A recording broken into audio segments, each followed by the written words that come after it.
윤석열 대통령은 지난 8월 29일 국정브리핑 기자회견에서 4대 개혁은 대한민국의 생존과 미래가 걸린 절체절명의 과제임을 강조했습니다. 그러나 윤석열 정부가 초기부터 강조해온 4대 개혁은 노동개혁은 노조 혐오와 노동 탄압의 다른 말이고, 의료개혁은 국민 생명을 담보로 무책임한 의료 정책으로 응급실 뺑뺑이라는 신조어를 탄생시켰고, 교육개혁은 뉴라이트 역사 교과서 왜곡을 실현시켰으며, 연금개혁은 세대 갈등 시한폭탄으로 국민 갈등만 가중시키고 있습니다. 환경노동위원으로서 윤석열 정부의 노동개혁의 문제점을 중심으로 확인하겠습니다. 노동부 장관님께 질의 드리겠습니다.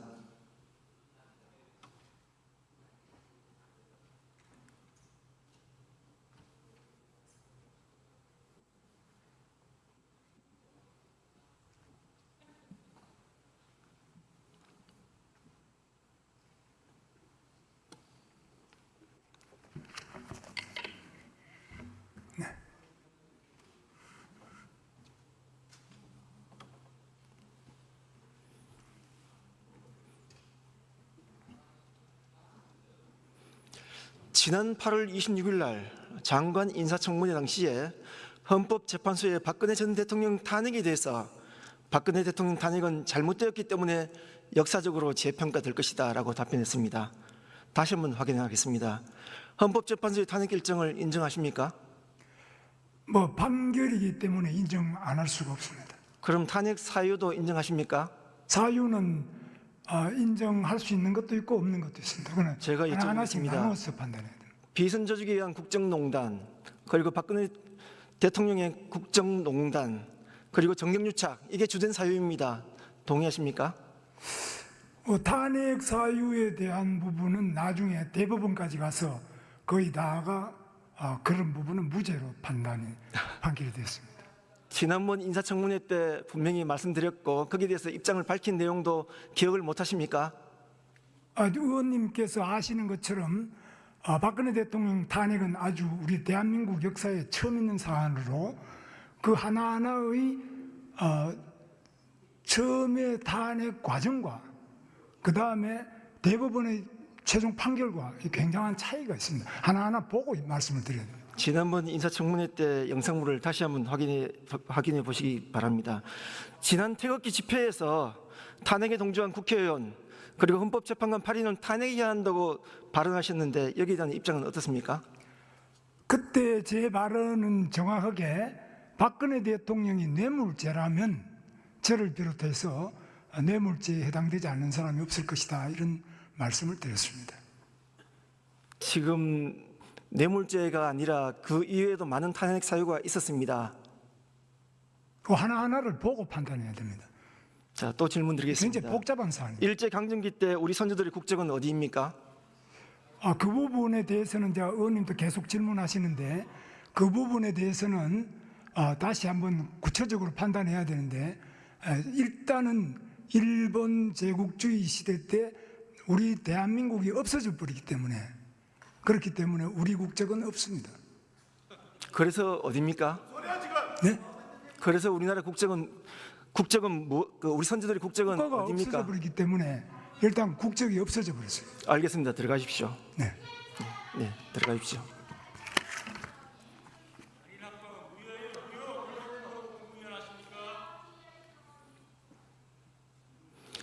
김문수 장관님은 지난 인사청문회 때 하신 말씀을 똑똑히 국민들은 다 기억하고 있습니다.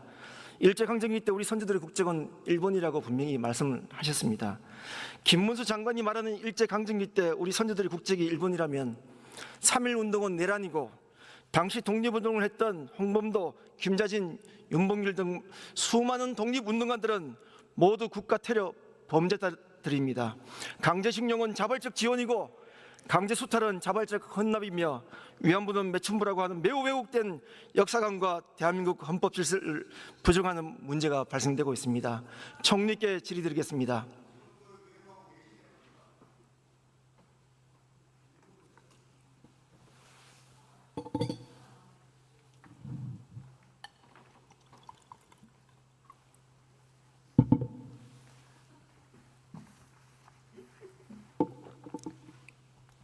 총리께서는 국무위원의 기본적인 자질과 역할은 무엇이라고 생각하십니까? 국가에 대해서 충성하고 자기가 맡은 일을 열심히 하는 거라고 생각합니다. 그렇게만 답변하시면 되는 건가 봅니다. 그럼 총리께도 여쭤보겠습니다. 일제강점기 우리 선조들의 국적은 어디입니까? 저는 대한민국이라고 생각합니다. 네. 박근혜 전 대통령 탄핵 결정이 잘못되었다고 생각하십니까? 저는 그 부분에 대해서는 그 헌법에 법원에서 판결하는 것을 다 읽어보고 판단을 해야 될 텐데요. 저는 아직 그거를 다 읽어보질 않았습니다. 제가 뭐라고 말씀드릴 수가 없네요. 그러나 그 많은 사람들은 우리 법원의 몇십 년의 그 징역형 이런 것들은 그 양반이 가진 그러한 그 죄하고 대법원이 판결을 했기 때문에 맞다고 보겠습니다만 좀 달리 생각하는 분들이 의외로 좀 많은 것 같습니다. 대한민국 헌법과 헌정질서를 부인하고 헌법재판소 결정을 부인하는 고용노동부 장관 국무위원 자격이 있으시다고 생각하십니까? 저는 그것이 지금 노동부 장관이 그 일을 수행할 수 없을 만큼 그러한 그 하자가 있다 그렇게 생각하지는 않습니다. 네, 국민들이 평가해 주실 거라고 네, 봅니다. 국민들이 평가할 것입니다. 총리께 질문 더 하겠습니다. 총리께서도 국회만 없으면 총리 할 만하신지에 대한 답변을 부탁드립니다. 제가 그런 생각을 해본 적도 없고 말해본 적도 없기 때문에 거기에 대한 답변을 제가 하는 것은 정말 적절하지 않은 것 같습니다. 그러면 그렇게 말한 국무위원이 있다면 어떤 입장이십니까? 글쎄요, 그분이 어떤 이유 때문에 그런 말씀을 했는지를 알아봐야 되겠죠. 아무리 검찰 독재 정권에서 너무나 당연하다고 생각하겠지만 국무위원의 이런 언행은 굉장히 부적절하다고 생각합니다. 어떻게 생각하십니까? 다소 그런 측면이 있습니다만 그런 점에서 또 우리 국회도 정상화가 좀 되고 좀 뭔가 국정에 대해서 뭔가 조금 바뀌어야 된다 하는 것이 굉장히 많은 국민들의 생각입니다. 올해 2월 결정된 국가인권위원회의 진정사건입니다. 국가기관이 노동조합 조합원에 대한 비하, 모욕 등 차별행위 사건인데요. 혹시 이 내용 알고 계십니까? 저는 전에 본 것은 아닙니다. 한번 말씀해 주시죠. 네. 국가인권위원회에서는 노동조합과 노동조합 활동에 대한 부정적 인식을 초래할 수 있는 발언으로 인해서 차별이 확산되지 않도록 예방 조치를 강구하라는 내용입니다. 처음 들어보십니까? 이게 지금 대통령님하고 관련이 있는 겁니까? 그 위에 그렇게 적혀 있는데요. 대통령님하고 관련이 있는 건가요? 지금 피진정인은 대통령을 포함한 국무위원까지를 포함한 총 13명이 되겠습니다. 저는 대통령님께서 노조를 차별해라 그런 말씀을 저는 들어본 적이 없는데요. 오히려 노조가 제대로 보호하지 못하는 그런 노동의 약자들을 보호하는 방법을 좀 정부가 강구해라 그런 말씀을 하신 것은 제가 분명히 들었습니다. 국가인권위원회의 입장인데도 그렇게 생각하십니까? 그러니까 어떤 앞뒤 문맥에서 인권위가 그런 얘기를 했는지를 의원님께서 조금 말씀해 주시면 제가 아는 범위 내에서 말씀드리겠습니다. 간단하게 말씀드리겠습니다.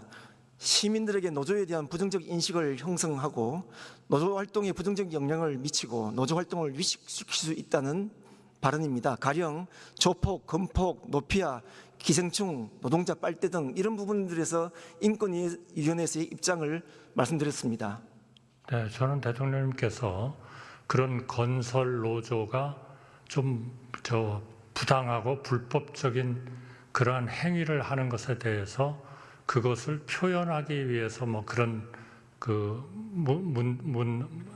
건폭이라는 그런 거를 썼는지는 제가 모르겠습니다만 딴 쪽에 무슨 뭐 기생충이다 뭐다 이런 얘기는 하신 적이 없습니다. 그런 발언은 분명히 있습니다. 그래서 혹시 총리께서 이 부분에 대해서 사과나 뭐 이런 입장을 표할 입장은 없으십니까? 저는 납득할 수가 없는데요. 그런 말씀을 하시질 않았기 때문에 그러니까 사과할 이유도 없는 거죠. 관련 자료 나중에 제가 드리겠습니다. 총리께서는 우리 노동자들에 대한 임금은 어떤 의미라고 생각을 하십니까?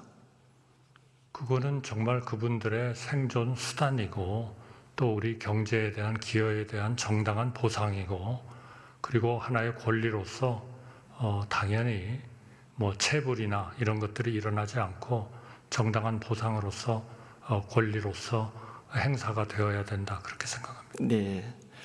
지금 화면 잠깐 보시겠습니다. 2022년 이후 임금 체불액이 급증하고 있습니다.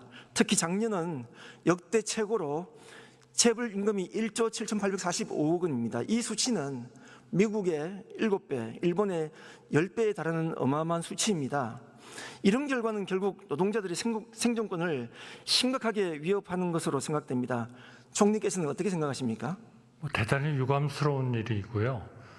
노동부 장관께서도 여러 번 제가 강조하시는 것을 들었는데 적어도 이번 추석에서 이러한 체불 문제가 우리 뭐 매일매일 열심히 일하신 분들의 그러한 귀향이나 가족들과 만났을 때 문제를 일으키지 않도록 최선의 노력을 하겠다는 다짐을 여러 번 들었습니다. 네, 최선의 노력을 다한다는 결과가 작년 기준 역대 최고의 임금 체불액을 기록했고 올 상반기 기준으로도 1조가 넘었습니다. 이대로라면 올 연말까지는 2조가 넘을 것 같습니다. 그러니까 조금 지켜봐 주시죠. 이번 추석을 계기로 해서 상당 부분 이 체불액을 줄이는 그런 활동과 역할을 노동부 장관께서 하고 계십니다. 지금 체불 업종별로 좀 한번 살펴봤습니다. 특히 건설 현장이 화면이 보이시는지 모르겠습니다만 네, 보고 있습니다. 건설 현장에 대한 체불액이 다른 어떤 업종에 비해서 압도적으로 높습니다. 윤석열 정부 출범 초기부터 지금까지 건설 현장에 법치를 바로 세우겠다면서 건설 노조를 탄압할 때 건설업 노동자들의 임금 체불은 급격하게 증가했습니다. 과연 이 건설 현장 노사에게 모두 공정한 법치가 작동됐다면 이런 현상은 가능하지 않았을 것이라고 생각합니다. 총리님 생각은 어떻습니까? 뭐 여러 가지 원인이 있겠습니다만은 건설업 쪽에서 체불이 있었다는 것이 법치주의를 이행하는 과정에서 그랬다. 저는 거기엔 동의하지 않습니다. 이것은 2022년이 제가 몇 번 강조를 했습니다만은 거의 퍼펙트 스톰의 상황에 우리 경제가 있었습니다. 고금리, 고물가, 고환율, 그리고 막대한 무역 적자 이런 것들이었거든요. 그런 과정에서 우리 건설업이 대단히 안 좋았습니다. 요즘 PF 관계의 문제가 아직도 남아있지 않습니까? 그런 과정에서 건설업이 어려워진 겁니다. 이제 여러 가지 경제가 아직 내수 쪽이 충분히 회복이 안 되기 때문에 건설업이 아직 충분히 회복됐다고 보기는 어렵습니다만 이 수출이나 우리 무역 흑자나 이런 것들이 늘어나면서 또 금리도 어느 정도 적절한 수준을 찾아가면서 이 건설업이 좀 나아지면 이런 체불도 의원님께서 각별히 이렇게 걱정하시는 체불도 조금 나아지는 상황이 되지 않을까 그렇게 예측합니다. 네, 들어가십시오.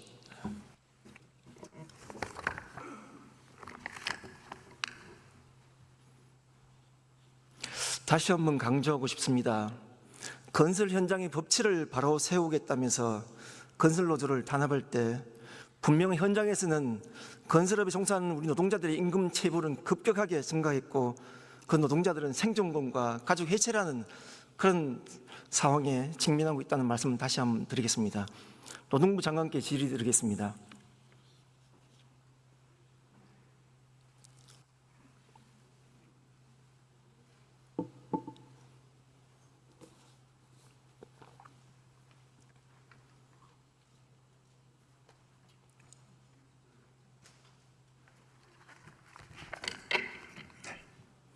장관께서는 예전 도르코 노조위원장 할 때가 그때가 몇 년도였죠?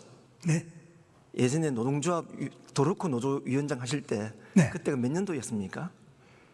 제가 78년부터 80년까지 했습니다. 네. 한 40년이 지났네, 그렇죠? 40년 넘습니다. 80년도 당시에 1인당 국민소득이 1,660불입니다. 작년 기준으로는 33,000불입니다. 강산이 4번이나 바뀌고 시대가 변해도 너무 많이 바뀌었죠? 네. 네. 혹시 택배 물류센터 현장을 한번 방문해 보신 적이 있으십니까?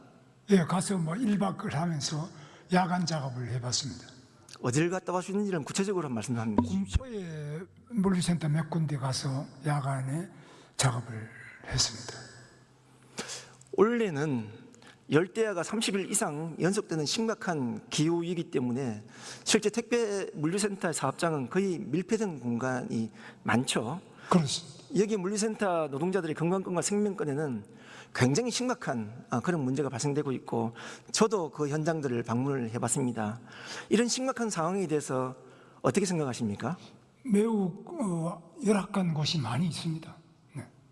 그 부분을 저희들이 현장을 전부 다 파악을 해서 여러 가지 감독이나 개선 조치를 계속해 나가겠습니다.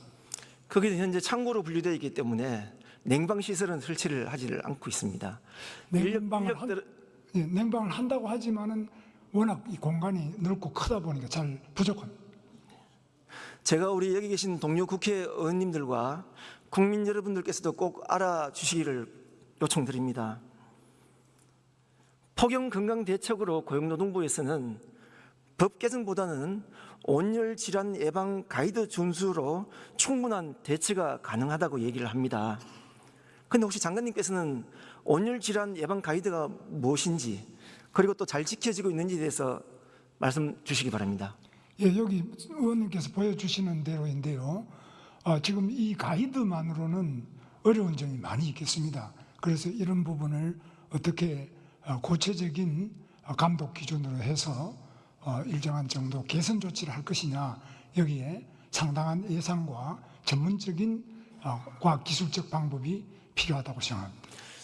제가 원했던 답변은 그런 두루뭉실한 답변이 아니라 실제 현장에서 체감하고 있는 택배 물류산업이 종사하고 있는 노동자들이 듣고 싶어하는 답을 원했는데 다음 질문 드리겠습니다. 네, 그 부분은 제가 파악을 해서 더 구체적으로 택배 노동자들의 노동 조건을 개선하는 노력과 예산을 세워서 개선 조치를 계속하겠습니다. 폭염으로 물류센터 노동자들의 온열 질환과 또 이 과다 근무로 인한 사망 사고가 계속됐습니다. 그래서 고용노동부가 한국산업안전공단과 지난 2년간 물류센터 온열 환경 개선을 위한 실태 조사를 한 것은 알고 계시죠? 예, 뭐 자세한 거는 보지 못했습니다만은 뭐 알고 있습니다. 제가 이 자료를 입수하기 위해서 많이 노력했는데 노동부에서 주지를 않아서 어렵게 자료를 구해봤습니다. 화면을 보시면 올 1월 달에 발표됐던 실태조사 및 환경평가 결과 보고서입니다.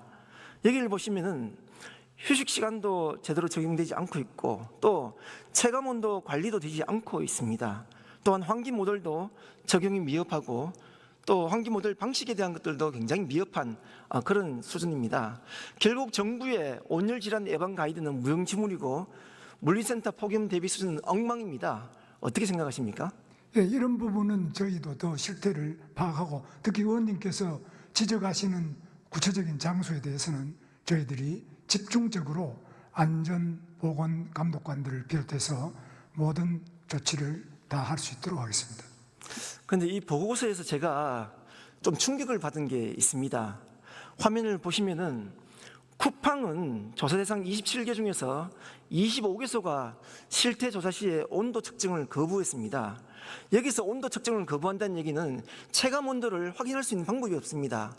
이 체감 온도에 따라서 근로자들은 일정 시간 내에 휴식 시간을 보장을 해야 됨에도 불구하고 이 조사 대상 자체를 거부하고 있고 또 18개소는 공기 흐름 평가도 거부하고 8개소는 기류 속도 평가도 거부했습니다. 이런 결과 혹시 아시고 계십니까? 저는 뭐 금시초문입니다만 어떤 경우에 거부를 했는지 이건 제가 파악이 안 됩니다만은 우리 산업안전 감독관들이 나갔을 때 거부한다면 이 부분은 분명히 위법한 일이겠습니다. 고용노동부에서는 이런 예방 가이드에만 의존하고 실제 현장에서 일하고 있는 노동자들은 죽어나가고 있습니다. 그래서 말로만 두루뭉실하게 할 것이 아니라 정말 현장 노동자들이 이제는 온열 질환에서 그런 죽어나지 않게끔 그 약속을 해줄 수 있겠습니까? 의원님께서 특히 말씀하시는 사업장이나 그러한 부분에 대해서는 더욱 저희들이 주목해서 의원님 협력을 받아서 온도 측정만이 아니라 개선 조치를 계속해 나가겠습니다. 네, 들어가십시오.